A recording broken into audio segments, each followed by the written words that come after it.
दोस्तों, भारत उत्तर प्रदेश और मध्य प्रदेश के बीच में 110 किलोमीटर लंबा एक आर्टिफिशियल नदी क्यों बना रहा है? ये नदी कौन से दो नदियों को आपस में जोड़ेगा और इससे कौन कौन से इलाके के किसानों को पानी पहुंचेगा, कौन कौन से इलाकों को फायदा होगा?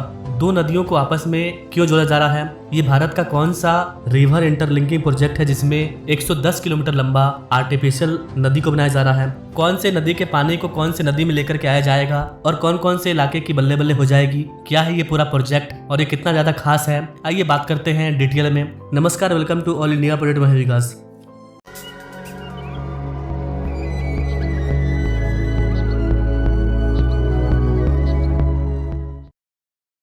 गाइस, वैसे तो अपने प्यारे भारत में कई सारे बड़े बड़े रिवर इंटरलिंकिंग परियोजनाओं पर काम चल रहा है। नदियों को आपस में जोड़ना काफी ज्यादा जरूरी है। अभी जैसा कि आप सभी जानते हैं, मानसून का टाइम आया है। अभी क्या होगा कि नदियों में भर भर कर बाढ़ आएगा, काफी ज्यादा पानी आएगा और जब बाढ़ आएगा तो जान माल की हानि होगी। आसपास के इलाके बाढ़ में डूब जाएंगे, काफी ज्यादा नुकसान भी होगा। अभी मुंबई में पूरा बाढ़ वाला हालत हो गया है, अरुणाचल प्रदेश में कई सारे घर बह गए। तो ऐसी कंडीशन में अगर हम भारत के सभी नदियों को आपस में जोड़ देते हैं तो इसका सबसे बड़ा फायदा ये मिलेगा कि नदियों को आपस में जोड़ने से उन जगहों पर बाढ़ नहीं आएगी और बरसात के मौसम में जब एक्स्ट्रा पानी आएगा तो जो हम आर्टिफिशियल नदी को बना रहे हैं, जो आर्टिफिशियल कैनाल बनता है, उसके माध्यम से उसके एक्स्ट्रा पानी को हम लोग दूसरे जगह पर डैम में ला करके स्टोर कर लेंगे। दो नदियों को जोड़ने का मकसद ये है कि जब दो नदियां आपस में जुड़ेगी तो जिस नदी में ज्यादा पानी होगा उसका पानी छोटे नदी में आ जाएगा। छोटे नदी, छोटे नहर और छोटे डैम के माध्यम से हम पानी को स्टोर कर लेंगे, जिससे कि हम अपने किसानों को पानी पहुंचा पाएंगे, उन जगह पर पानी पहुंचा पाएंगे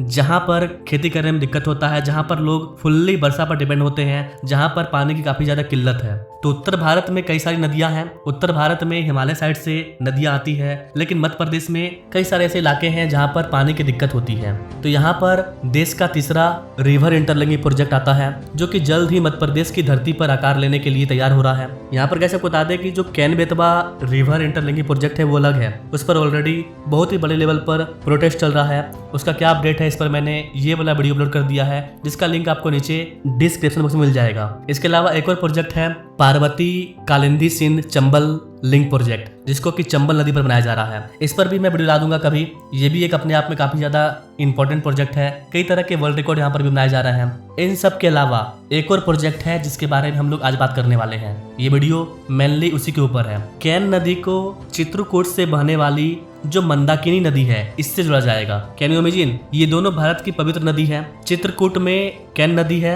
और मंदाकिनी नदी भी काफी ज्यादा फेमस है। इन दोनों को आपस में जोड़ने का प्लानिंग है। इस पहल की शुरुआत मूल रूप से आरएसएस के विचारक जो स्वर्गीय नानाजी देशमुख हैं, इनके द्वारा चित्रकूट में स्थापित दीनदयाल अनुसंधान संस्थान अर्थात डीआरआई ने की थी पहली बार। मध्य प्रदेश और उत्तर प्रदेश के सरकारों ने इस वाले परियोजना पर राजनीतिक सहमति बना ली है। मध्य प्रदेश सरकार ने पहले ही एक प्रारंभिक प्रस्ताव तैयार कर लिया है। प्रस्ताव के अकॉर्डिंग कैन नदी का 250 माइक्रोमीटर अर्थात MCM पानी मंदाकिनी नदी में मोड़ा जाएगा। और चूंकि अभी उत्तर प्रदेश और मध्य प्रदेश दोनों में गवर्नमेंट सेम है, एक ही गवर्नमेंट है और सेंटर में भी एक ही गवर्नमेंट है, तो भारत में इस तरह की जितनी भी परियोजनाएं हैं जो कि दो राज्यों के एक साथ आने से बनेगी, उन सभी परियोजनाओं को तेजी से आगे बढ़ाया जा रहा है। मैंने अपने पिछले कुछ दिनों में कई सारे वीडियो में कई सारे इस तरह के परियोजनाओं को कवर किया है। हालांकि अभी मेरे चैनल पर व्यू नहीं जा रहा है एकदम। यूट्यूब मेरे वीडियो को नए लोगों के पास नहीं भेज रहा है। 2000-3000 व्यू जा रहे हैं, जबकि हमारा हर एक कंटेंट हजारों लाखों व्यू के बराबर होता है। खैर, जो भी है, हम अपना मेहनत करते हैं। हर दिन आपको 3 वीडियो मिलेगा निश्चित रूप से,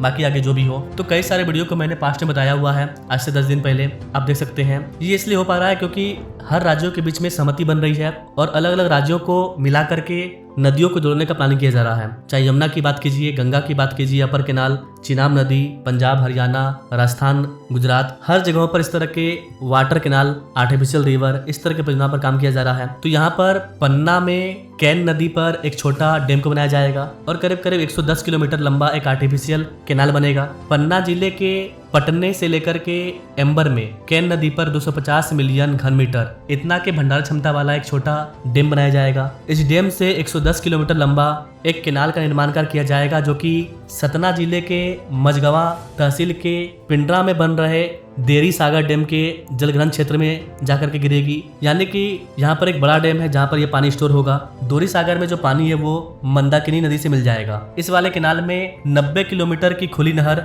और 20 किलोमीटर लंबा टनल भी शामिल है। जी हाँ गाइस, 20 किलोमीटर लंबा सुरंग भी शामिल है। दोरी सागर डैम से लगभग 8 किलोमीटर नीचे की ओर सबरी जलप्रपात स्थित है। यहाँ पर 25 मेगावाट का एक जल विद्युत संयंत्र हाइड्रो पावर प्लांट भी लगाया जाएगा जिससे कि बिजली भी मिलेगा। तो मंदाकिनी नदी को बारहमासी बनाने के लिए मध्य प्रदेश के मुख्यमंत्री और उत्तर प्रदेश के जल संसाधन मंत्री इन सब के बीच में पहले ही बातचीत हुआ था। दोनों राज्य इस वाले परियोजना को लेकर के पानी को अवेलेबल करवाने के लिए तैयार हैं। मंदाकिनी रिवर में 12 महीने पानी मिलेगा। मध्य प्रदेश के जल संसाधन विभाग इस वाले परियोजना का प्रस्ताव तैयार कर रहे हैं। डीपीआर पर अभी काम चल रहा है। ये बिल्कुल नया प्रोजेक्ट है। इस पर आगे कई सारे अपडेट आएंगे। इसके बनने से क्या क्या फायदा होगा अब इस पर बात करेंगे। सबसे पहला फायदा तो ये होगा कि जो भूजल स्तर है वो स्ट्रॉन्ग होगा, पर्यावरण में सुधार होगा। कई जगहों पर पानी आज के टाइम में नहीं निकल रहा है जमीन के अंदर से, क्योंकि जमीन के अंदर पानी है ही नहीं। तो जमीन के अंदर पानी डाला जाएगा इस तरह के केनाल के माध्यम से। मध्य प्रदेश में 25 मेगावाट का स्वच्छ बिजली मिलेगा, पहला फायदा। दूसरा सबसे बड़ा फायदा, चित्रकूट विधानसभा क्षेत्र में 18,000 हेक्टेयर भूमि पर किसानों को सिंचाई करने के लिए पानी मिलेगा। तीसरा फायदा होगा उत्तर प्रदेश को। चित्रकूट जिले में सिंचाई के लिए उत्तर प्रदेश में 125 MCM पानी प्राप्त होगा। यानी कि उत्तर प्रदेश में 20,000 हेक्टेयर के क्षेत्र में खेती करने के लिए पानी मिलेगा। इसके अलावा भी कई सारे लाभ है गाइस। चित्रकूट एक महत्वपूर्ण तीर्थ स्थान है, राम जी की नगरी है। तो यह प्रोजेक्ट तीर्थ यात्रियों को पवित्र स्नान के लिए स्वच्छ जल अवेलेबल करवाएगा। तो ये प्रोजेक्ट धार्मिक रूप से भी इम्पोर्टेंट है, किसानों को फायदा पहुंचाने के रूप से भी इम्पोर्टेंट है और दोनों राज्यों के ग्रोथ के लिए भी इम्पोर्टेंट है। आगे इस वाले परियोजना का जब डीपीआर आएगा तो मैं डिटेल वीडियो लाऊंगा, कैसे अंडरग्राउंड टनल को बनाया जाएगा, कौन कौन से गांव से केनाल गुजरेगा। क्योंकि ये प्रोजेक्ट उतना भी ज़्यादा बड़ा नहीं है जितना बड़ा can Betwa river interlinking project है, इसलिए इसमें बड़े लेवल पर किसी प्रकार का विरोध देखने को नहीं मिलेगा। कैन बेतवा भारत का सबसे बड़ा रिवर इंटरलिंकिंग प्रोजेक्ट है और इसमें बड़े पैमाने पर विरोध हो रहा है। विरोध होने का जो सबसे बड़ा रीजन है वो है बड़े पैमाने पर पर्यावरण और वन जीव का नुकसान होगा। हजारों आदिवासियों और किसानों का विस्थापन करना पड़ेगा। मुआवजे व पुनर्वास में कई सारी अनियमितताएं पाई जा रही है। इन चीजों को लेकर के बहुत ही बड़े लेवल पर प्रोटेस्ट हो रहा है। खास करके वो लोग जो कि जिनको अपना घर छोड़ना पड़ेगा, जहां पर पूरा का पूरा गांव खाली करना पड़ेगा, जहां पर डैम बनेगा, वो लोग बड़े लेवल पर इस वाले परियोजना का प्रोटेस्ट कर रहे हैं। हालांकि अगर ये बन जाता है तो लाखों लोगों को फायदा भी पहुंचेगा। 1-2 हज़ार लोगों को दिक्कत हो रहा है तो लाखों लोगों को फायदा भी होगा। आगे इस पर क्या होता है ये तो फ्यूचर में देखने को मिलेगा, क्योंकि प्रोटेस्ट बड़े लेवल पर हो रहा है। क्या गवर्नमेंट चेंज हो जाती है या फिर कोई और नया उपाय निकाला जाता है और इसके डिजाइन में चेंज किया जाता है। इन दो परियोजनाओं को लेकर के जो अपडेट आएगा मैं वीडियो ला दूंगा। प्यारे देशवासियों, हम बार बार सुनते हैं जल है तो जीवन है, जल है तो कल है, लेकिन जल के साथ हमारी जिम्मेवारी भी है। वर्षा का पानी, बारिश का पानी, ये हमें बचाना है।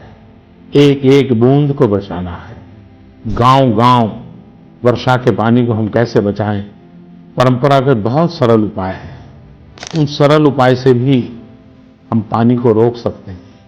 5 दिन 7 दिन भी अगर पानी रुका रहेगा तो धरती माँ के पास बुझाएगा, पानी फिर जमीन में जाएगा। वही जल जीवन की शक्ति बन जाएगी। और इसलिए इस वर्षा ऋतु में हम सबका प्रयास रहना चाहिए कि हम पानी को बचाएं, पानी को संरक्षण करें। इसके अलावा भी अगर आप और भी कई सारे रिवर इंटरलिंकिंग परियोजना के बारे में जानना चाहते हैं तो सामने वीडियो शो हो रहा है, इस पर आप क्लिक करके जो देखिए। बाकी मिलते हैं अपने लोग नेक्स्ट वीडियो में एक और नई जानकारी के साथ। अब तक के लिए जय हिंद।